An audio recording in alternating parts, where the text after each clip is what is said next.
היי, סלון הדמוקרטיה, אני עידית אלכסנדרוביץ', אני פה איתכם כבר באמת בשנה האחרונה, נלחמים למען המדינה,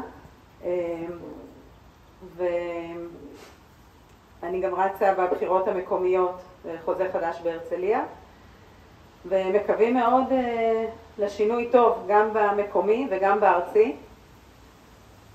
אז אנחנו כאן גם היום לקרוא לכל חברי הליכוד, לכו, להגיד לו, אתה אשם. אתה אשם בכך ששמת את עצמך לפני הכל, לרבות לפני האינטרסים של מדינת ישראל. אתה אשם שגרשת מהליכוד כל מי שיכול לקרוא תיגר על ההגמוניה שלך שם.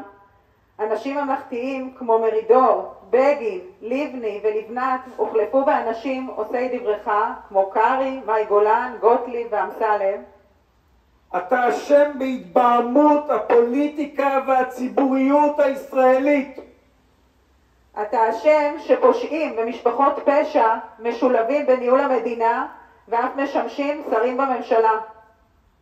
אתה אשם שעבריין מורשע שהורשע בקבלת שוחד כאשר היה שר בממשלת ישראל חזר לשולחן ממשלת ישראל. אתה אשם בהכשרת הכהניזם, בעוד מנהיגים כבגין ושמיר היו יוצאים מהמליאה כאשר כהנא נכנס, אתה הכשרת אותם לצורכי ההישרדות הפוליטית שלך.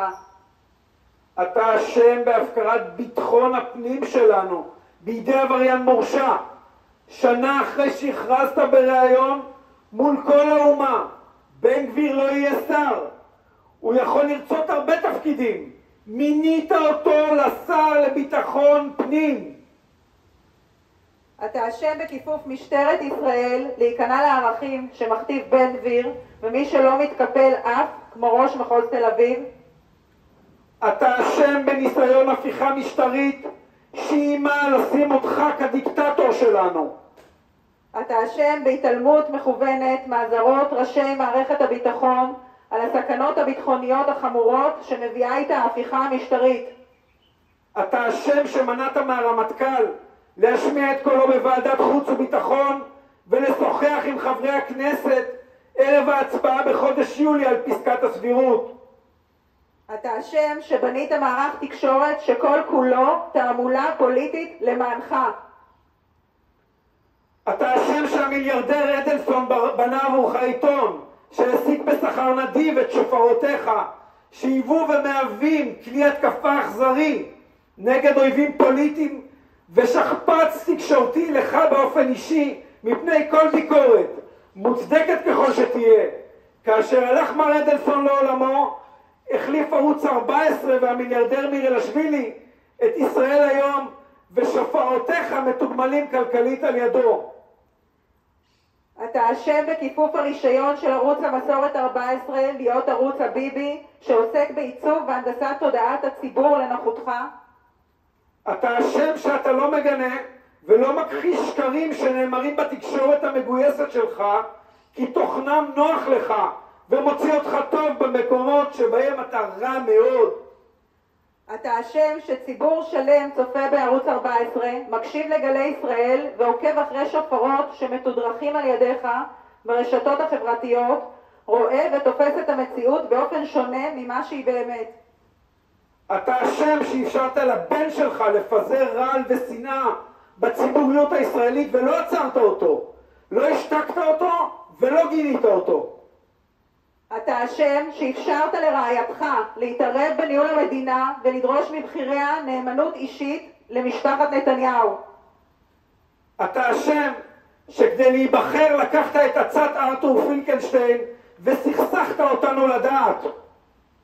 אתה אשם שאחרי שעשינו מיזוג גלויות ועברנו כור היתוך ישראלי, התפרקנו מחדש לשבטים שבטים. אתה אשם שהשבטים האלה מסוכסכים, כועסים ואיבדו את המכנים המשותפים שלהם.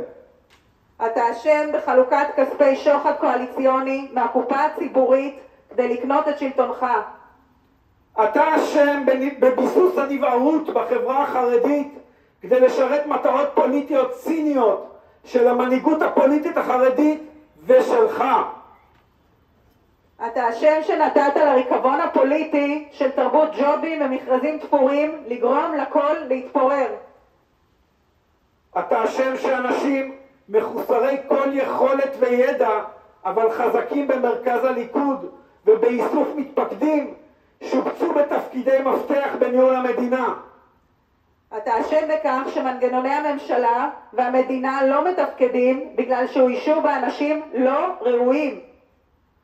אתה אשם שאנשים מצוינים כמו מישל וקנין, שהבריא את רשות הדואר כלכלית והחזיר את שירות הדואר להיות שירות מתפקד לרווחת אזרחי ישראל, אנשים מצוינים כאלו פוטרו על ידי קרי ואמסלם כדי לשבץ תחתם חבר שבתורו ישבץ בדואר חברים רבים נוספים ויגרום לריקבון מחודש בדואר.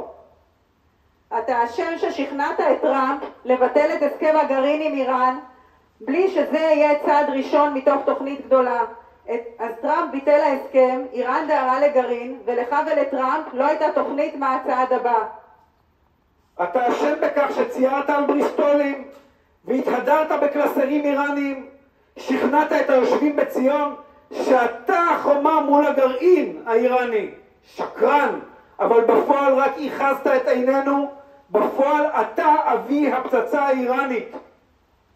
אתה אשם שבמשך 15 שנים דיברת ודיברת על איראן, ובפועל נתת לה בנחת לבנות את חמאס, חיזבאללה ופצצה גרעינית. אתה אשם בהיווצרות איום אסטרטגי על המפעל הציוני. אתה אשם משנת 2009, אתה מצהיר שתמוטט את חמאס, ובפועל בנית את עוצמתו, אפשרת להזרים לו מאות מיליוני דולרים בשנה במזומן, ולבנות את היעד המבוצר ביותר בעולם. אתה אשם בבניית הקונספציה חמאס הוא נכס. אתה אשם בהשפלה הלאומית של 7 באוקטובר.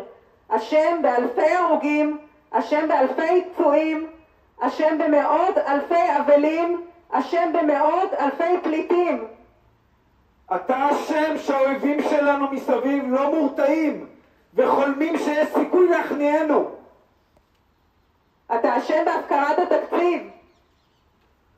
אתה אשם בהפקרת החטופים והפליטים. אתה אשם ואתה צריך ללכת עכשיו. אז קומו, כל חברי הליכוד, קומו להציל את ישראל מהמערבולת שסוחפת אותנו מטה-מטה. מערבולת ששמה נתניהו, שיצרה סופה מושלמת שהורסת כאן כל חלקה טובה. הציונות בזמן פציעות, הכוח בידיכם, בידי כל חברי הליכוד. אליכם אנחנו נושאים את עינינו. קומו והצילו את עם ישראל. תודה. אמן.